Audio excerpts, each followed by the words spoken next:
Magkaroon na tayo Simulan ng na natin. ultimate wall. Okay?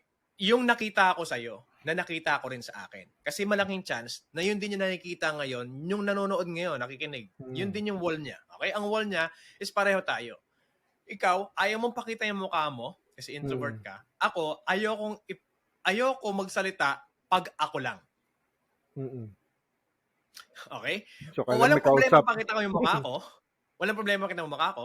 Pero, pagka nag-start na ako mag-record dati, nung ako lang mag-isa, tapos kausap ko yung camera ko, ganyan. Awkward sa akin yan eh. Nakausap ko yung isang bilog na camera. Madaldal ako, pero okay ako pag may kausap. Ang wall ko ay wala akong confidence. Okay? Na magpakita, or hindi, wala akong confidence na kumausap sa kawalan.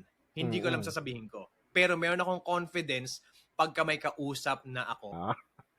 Sa akin naman, ang problema ko is, mas maganda kung wala akong nakikitang kausap.